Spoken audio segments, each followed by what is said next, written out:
তিনি state department এবং এখানে জাতিসংঘের সেক্রেটারি জেনারেলের কাছে আমরা যত ইনফরমেশন পাই, আমার নেত্রী শেখ হাসিনা আমার কাছে এই সমস্ত ডকুমেন্টস যারা আমায় সংগ্রহ করতে পারে না, ওনার থ্রুতেও আসে এবং আরো অনেকেই কাজ করতেছেন। বহু আমাদের ইন্টেলেকচুয়াল গ্রুপ যেটা আছে, যারা আইটি সেক্টরে, তারা আমার কাছে সে সমস্ত পাঠান।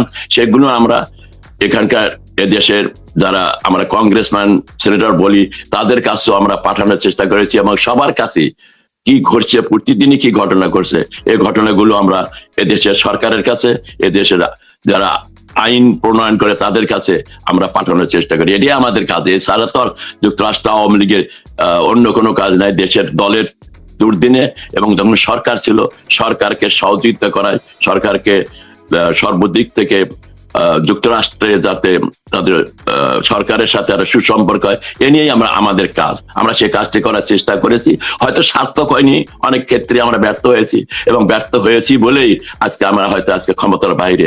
যদি আমরা যুক্তরাষ্ট্রকে ঠিক মতো তাদের যে সমস্ত দাবি দেওয়া ছিল সে সমস্ত যদি আমরা আইনের মধ্য দিয়ে, দেশের সার্বভৌমত্ব রক্ষার মধ্য দিয়ে যদি আমরা সে সমস্ত মোকাবেলা করতে পারতাম, অ্যাড্রেস করতে পারতাম, তাহলে হয়তো ডিপ স্টেটের যে সুযোগটা পেয়েছে সেই সুযোগটা তারা হয়তো করতে পারতো না। এটা আমাদের একটা মিসম্যানেজমেন্ট বা আমাদের কিছুটা অহংকারও আমাদের ভেতরে ছিল, যারা নেতৃত্বে ছিলেন, যারা সরকারে ছিলেন। সে কারণেই আমরা সেটা উপলব্ধি করতে পেরেছি এবং সে ব্যাপারে আমরা কাজ করে যাচ্ছি। তবে আপনি যেটা বলছেন, আমরা অনবরত জননেত্রী শেখ হাসিনার সাথে আমরা যোগাযোগ রক্ষা করছি এবং আমার বিশ্বাস আমাদের খুব বেশি দিন লাগবে না।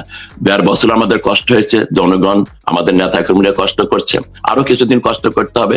যে সরকার গঠন হয়েছে এটা অসাংবিধানিক, যদিও জনগণের ভোটে তারা নির্বাচিত হয়েছে। এই নির্বাচন কিভাবে হয়েছে, কারা ভোট দিয়েছে, এটা একদিন বেরিয়ে আসবে। আমরা এখানে কোনো সহিংস অংশগ্রহণ, আমাদের যেহেতু নির্বাচন অংশগ্রহণ করতে দেয়নি, আমরা নানান প্রোগ্রাম নিতে পারতাম, আমরা কিন্তু কিছুই নেয়নি।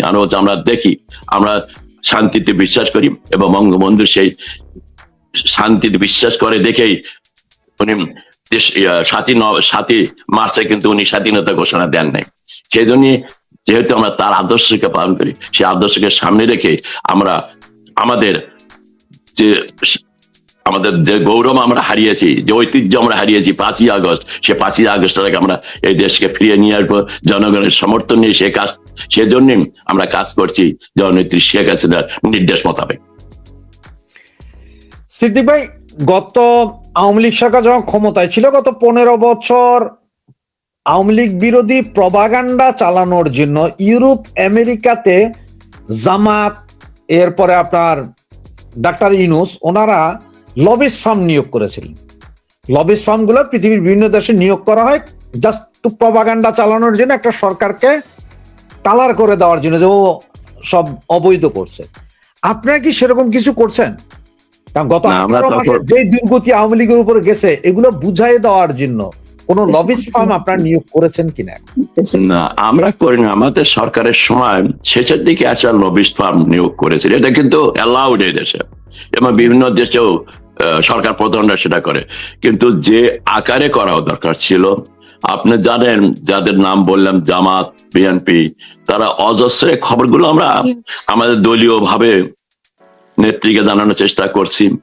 তারপরে সেন্ট্রাল নেতাদের সাথে যোগাযোগ করে তাদের কাছে পৌঁছানোর চেষ্টা করেছি, যারা সরকারে ছিলেন, যে ডক্টর ইউনূস, তার একটা বিরাট কানেকশন এখানে রয়েছে। এখানে হিলারি ক্লিন্টন ফ্যামিলির সাথে তার একটা পার্সোনাল রিলেশনশিপ রয়েছে এবং ডক্টর বিল ক্লিন্টন প্রেসিডেন্ট না থাকলেও ডেমোক্রেটিক দলের তার প্রভাব অন্যান্য প্রেসিডেন্টের সাথে অনেক বেশি। এ সমস্ত গুলো আমরা সরবরাহ করেছি, কিন্তু আমাদের কথা তেমনটা হয়তোবা ওইভাবে দেখা হয় নাই, যার জন্য আমরা এই দেশে যেভাবে লবিস্ট ফার্ম নিয়োগ করা উচিত ছিল সেভাবে আমরা করতে পারি নাই। জামাত, বিএনপি, জামাতে তো অসম্ভব টাকা পয়সা তাদের তখনও ছিল, এখনো আছে। সেটা হয়তো আমাদের একটা দুর্বলতা, যে আমাদের সরকার থাকাকালীন অবস্থায় কোটি কোটি ডলার বা এ টাকাটা এদেশে তারা কিভাবে পাঠালো, এটা একটা এ ব্যাপারে এখন আমি ব্যাপারে ডিটেলস তো বলতে যাবো না, যেটা বলতে গেলে এখন আমার সরকারের বিরুদ্ধে সেটা বলা হয় যে আমাদের সরকারের দুর্বলতার সুযোগ নিয়ে তারা এই কাজগুলো করেছে। তা নাহলে এত টাকা তারা এদেশে তো টাকা আনাটা অত সহজ নয়। তো লবিস্টের দিক দিকে তারা খুবই আমাদের সাথে অনেক সোচ্চার ছিল। আমাদের সরকার যেহেতু 5 টার্ম চলছে, আমাদের ভেতরে বোধহয় একটা ছিল যা আমরা তো ঠিক মধ্যে দেশ চালাচ্ছি, অতএব এই সমস্ত লবিস টবিস দিয়ে তারা কি করতে পারবে, এরা হয়তো প্রমাণ করতে পারবে না। এবং সেজন্য আমাদের ওই জিনিসটা আমরা ঠিক মতে মোকাবেলা করিনি, আমরা ঠিক মতো সেটাকে ইভ্যালুয়েট করিনি। করার পর যার জন্য ডিপ স্টেটের যে এজেন্টরা তারা কাজ করার সুযোগ পেয়েছেন। আমাদের কথা আমরা যত কিছু বলেছি, আমাদের এবং আমাদের যারা দায়িত্বে ছিলেন, বিশেষ করে আমাদের 5 বছর যারা পররাষ্ট্রমন্ত্রী ছিলেন, তাদের তো একটা বিশেষ দায়িত্ব ছিল যে আমেরিকার অ্যাডমিনিস্ট্রেশনের সাথে একটা রিলেশনশিপ ডেভেলপ করা। তার কারণ আপনি জানেন যে আমাদের মুক্তিযুদ্ধের সময় এই দেশটার যারা রাষ্ট্রের ক্ষমতায় ছিল তারা আমাদের সহযোগিতা করে নেয়। তাদের তো একটা প্রতিহিংসা বা তাদের একটা আমাদের প্রতি একটা অ্যাকশনে যাওয়া, তো তাদের একটা প্রবণতা থাকতেই পারে, এবং সেটা তখনই ছিল, সেটা কিন্তু এখনো আছে। এবং যার ফলে আপনারা জানেন আমাদের জাতির পিতা বঙ্গবন্ধুকে যারা আমরা হারিয়েছি, সেখানেও কিন্তু এই দেশের সেই সরকারের বা কিছু হাত ছিল, এবং সেটা আমরা পরবর্তীতে পেয়েছি যে তারা কিভাবে আমাদের সেনাবাহিনীর লোকদের সাথে ঢুকে তারা সেনাবাহিনীকে হাত করে বঙ্গবন্ধুকে নির্মমভাবে হত্যা করেছে। ঠিক তেমনি ভাবে এবারও কিন্তু এই ডিপ স্টেটের এজেন্ট থ্রুতে আমাদের দেশে কতগুলো এজেন্ট তারা তাদের সহযোগিতা করেছেন, এবং বিশেষ করে সেনাবাহিনীর একটা অংশ সেখানে অংশগ্রহণ করেছিল, এবং যার ফলে যেটা এখন আপনি দেখতে পাচ্ছেন অনেক জিনিস বেরিয়ে আসবে। তো আমাদের এদিকে দুর্বলতা ছিলই, এবং এখনো সে দুর্বলতা আছে আমাদের। এখনো সেভাবে কোনো আমরা নবিশ নিয়োগ করতে পারিনি, কারণ আমাদের তো দোষ দেয় যে এই সরকার লক্ষ লক্ষ ডলার, কোটি কোটি ডলার পাচার করে নিয়েছে। আপনি বিশ্বাস করেন আমাদের এখন একটা নবিশ নিয়োগ করার যে অর্থ, সে অর্থ আমাদের এখানে নেই। এবং অর্থ তো নাই, যারা আসছেন আমাদের নেতাকর্মী তারা সবাই আসে নাই, তাদেরও কাছে কিন্তু তেমন অর্থ সরবরাহ তারা দিতে পারতেছিল। তাদের নামে অনেক দুর্নাম আছে, কিন্তু তাদের কাছে কোনো সেরকম একটা সাবস্টেন্সিয়াল অ্যামাউন্ট যেটা দরকার হয় নবিশ নিয়োগ করার জন্য, সেটা আমাদের নাই। আপনাদের সাথে কি জয়ের সাথে কথা হয় কিনা, সজীব ওয়াজেদ জয়ের সাথে? ওনার পরামর্শ কি? না, ওনার সাথে কথা হয়, উনি ওনার কাজ করতেছেন, উনি তো ইন্টেলেকচুয়াল, মানে উনি আইসি ওনার এরিয়াতে উনি কাজ করছেন। তো বাংলাদেশের রাজনীতির যে ফলাফল, এটাতে ওনার সাংঘাতিক একটা আছে, মানে এটা তো ব্যক্তিভাবে থাকতেই পারে, তার নানা, তার মামা, নানি সবাইকে হারিয়েছেন। এর দুঃখ কষ্ট নিয়ে তো তার মা সর্বস্ব করে গত 25 বছর আমার এই জাতিকে আমরা কোথা থেকে কোথায় নিয়ে এসেছেন, এই সমস্ত হিসাব উনি করেন। তবে উনি অ্যাক্টিভলি যেহেতু নেতৃত্ব দিচ্ছেন, উনি নেতার প্রতি তার একটা সাংঘাতিক, তার একটা বিশ্বাস এবং তার একটা আস্থা, এবং তারা এটা উনি আমার সাথে যখনই কথা হয় তখনই বলেন আপনি আমাদের লিডারকে বলেন বা পার্টি হেড, যেটা তো বলেন পার্টি হেডকে বলেন, পার্টি হেড যা বলবেন সেভাবেই কাজ করতে হবে। মানে পার্টি হেডের প্রতি তার অগাধ বিশ্বাস, এবং সেজন্যই হয়তো আপনারা অনেকে বলবেন যে উনি কেন অন্যদের মতো মাঠে নামছেন না। উনি মাঠে নাই, কিন্তু ওনার কাজ উনি করে যাচ্ছেন বলে আমার বিশ্বাস। আমার সাথে যোগাযোগ হয়, প্রায়ই কথা হয়, ওনার সাথে যোগাযোগ আছে, উনি কাজ করে যাচ্ছেন। সময়ে অবশ্যই আওয়ামী লীগের দুর্দিনে উনি নেত্রী পাশে আছেন, নেত্রী যখনই প্রয়োজন মনে করবেন তাকে দিয়ে যে কাজ করা দরকার সে কাজগুলো উনি করবেন, এবং সে নিয়ে কারো কোনো দ্বিধাদ্বন্দ্ব বা আমাদের কোনো ধরনের আমাদের নেতাকর্মীদের পিছনে যেন কোন দ্বন্দ্ব অবিশ্বাস না থাকে। তার কারণ হলো অনেকেই হয়তো মনে করছেন যে তারেক রহমানের মা যখন অসুস্থ ছিল তারেক রহমান গণহত্যা করেছে। তারেক রহমান আর আমাদের সজীব যাতে এক জিনিস, একইভাবে তাতে মাপা যাবে না, হিসাবে করা যাবে না। হার্ভার্ডের গ্রাজুয়েট, হার্ভার্ড থেকে একজন গ্রাজুয়েটের সম্বন্ধে কোনো কমেন্ট করতে গেলে চিন্তা ভাবনা করে করতে হবে। এবং আপনার প্রশ্নের উত্তর আমি ভেবে দিতে পারি, he is doing his job under the direction of জননেত্রী শেখ হাসিনা। ধন্যবাদ সিদ্দিক ভাই। এই মুহূর্তে আওয়ামী লীগ প্রচন্ড একটা বিপদে আছে, পুরো দলটাই একটা বিপদে।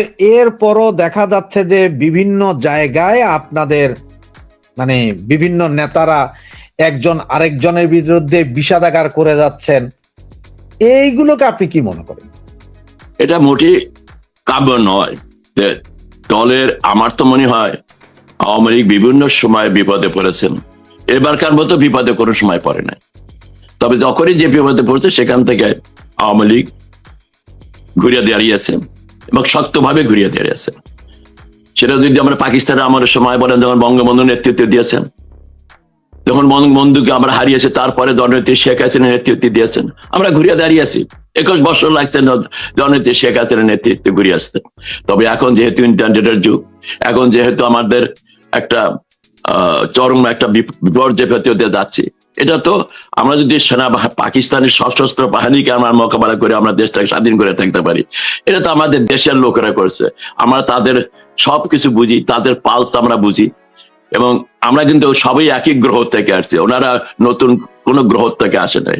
যেমনটি অনেকে মনে করেছিল 5ই আগস্টের পরে, অনেকে মনে করেছিল ডক্টর ইউনূস সাহেব, নোবেল লরিয়েট এবং একদল পিএইচডি এবং তাদের নিজ নিজ ক্ষেত্রে তাদের যার এক্সপার্টিস বিশ্বের সম্বন্ধে, তাদের নিয়ে উনি 1.5 বছর দেশ চালিয়েছিলেন এবং অনেকেই মনে করেছিলেন আমরা তো সব শেষ করে দিয়েছি, উনি উদ্ধার করে দিয়ে যাবেন। কি করেছেন এটা আপনি জানেন, আমিও জানি। বাংলাদেশের 18 কোটি মানুষ বা 17 কোটি মানুষ সেটা দেখছেন। আজকে দেশে কি পরিস্থিতি সৃষ্টি হয়েছে 1.5 মাসের মাথায়। বঙ্গবন্ধু জননেত্রী শেখ হাসিনা 5ই আগস্টে কি ছিল, এখন কি অবস্থা 2 মাস তারপরেও একটা নির্বাচনের মধ্য দিয়ে যে দলটি এসেছে, তারাও কি করতে যাচ্ছে, কি কর্মপন্থা নিয়ে যায় আমরা দেখছেন। তারা সংসদে শুধু তাদের ভাগ বাটোয়ারা নিয়ে এখন ব্যস্ত। এবারেই থাকবে, এটাই স্বাভাবিক।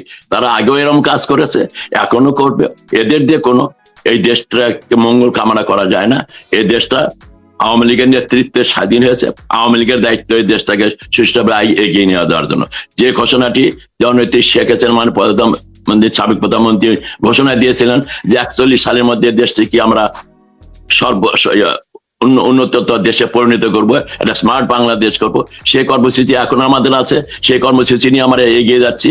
হয়তো মাঝখানে আমরা হোঁচট খেয়েছি। এখান থেকে আমার দল আপনাদের সহযোগিতা, সাংবাদিক ভাইদের সহযোগিতা, বাংলাদেশের জনগণের সহযোগিতায় আবার আমরা ঘুরে দাঁড়াবো।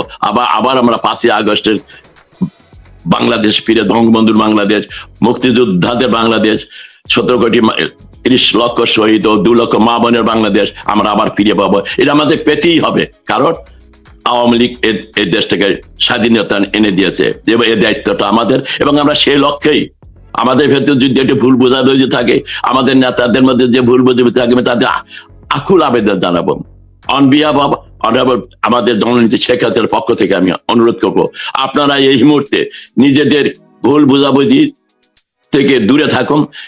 এখন আপনি যে কথা আমার বিরুদ্ধে বলবেন, আপনি আমার বিরুদ্ধে বলবেন, সেটা কাকে সাহায্য করা হবে? সাহায্য করা হবে জামাত, এনসিপি, বিএনপি কে সাহায্য করা হবে। আমার দলকে সাহায্য করা হবে না, আমার জনগণকে সাহায্য করা হবে না। আমি বিনীতভাবে অনুরোধ করবো আপনার মাধ্যমে, আজকের এই আপনার আমাদেরকে যারা শুনবেন, আমি তাদের কাছে অনুরোধ করব, যারা নেতৃবৃন্দ রয়েছেন, যারা গত 15 বছরে এমপি মন্ত্রী ছিলেন, যারা বিভিন্ন কেন্দ্রীয় নেতা ছিলেন, দয়া করে কেউ কারো বিরুদ্ধে অযথা মিথ্যা অপপ্রচার করবেন না, মিথ্যা প্রপাগান্ডা করবেন না, এবং কোন অবস্থাতেই জননেত্রী শেখ হাসিনাকে আঙ্গুল দেখে বলবেন না ওনার জন্য আমাদের এই পরিস্থিতি হয়েছে, ওনার জন্য আওয়ামী লীগের আজকের এই অবস্থা হয়েছে। দয়া করে সে কথা বলবেন না।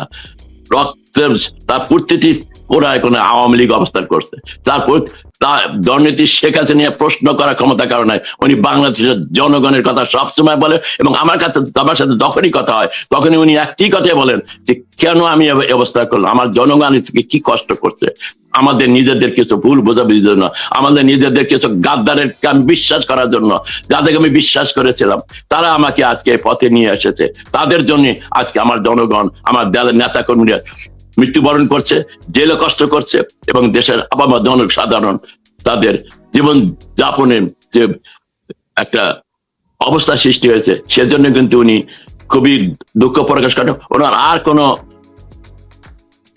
উনি এখন যে কথাটি বলেন যে আমি যে কদিন বেঁচে আছি, আমি আল্লাহ হয়তো আমাকে এই জন্যই বাঁচিয়ে রেখেছে যে দেশের এই অবস্থা থেকে তাদেরকে আমাকে উদ্ধার করতেই হবে। অতএব এই জঙ্গি জামাত দেখ এই বাংলাদেশ পরিচালনা করতে দেওয়া যাবে না। এদের অবশ্যই জনগণকে সাথে নিয়ে শান্তিপূর্ণভাবে এই দেশে আবার 5ই আগস্টের দিকে ফিরে যাবো আমরা জননেত্রী শেখ হাসিনা তার নেতৃত্বে। এবং সেজন্য আমাদের নেতা কর্মী যারা আছেন দয়া করে একটি স্লোগান হোক, চলুন আমরা কবে ঢাকায় যাব, কিভাবে আমরা ঢাকায় অবস্থান করব, আমরা সেদিকে কাজ করি। কারো প্রতি কোনো কাউকে দোষারোপ না করে এই মুহূর্তে যদি কোনো দোষারোপ করার কথা প্রয়োজন হয়, আসুন আমরা 1-to-1 কথা বলি, আসুন আমরা একটা ঘরে বসে কথা বলি, আমরা নেত্রীর সাথে টেলিফোনে কথা বলি। দয়া করে মিডিয়াতে আসে কি কারণে আমাদের এই ক্ষমতাচ্যুত হয়েছি, আওয়ামী লীগের আজকে নিষিদ্ধ হয়েছে, এই সমস্ত কথাগুলো মিডিয়াতে আসে দয়া করে বলবেন না। এই অনুরোধ আপনার এই টকশোর মাধ্যমে যারা আমাকে শুনছেন, যারা শুনবেন, তাদের কাছে আমার আকুল আবেদন রইল।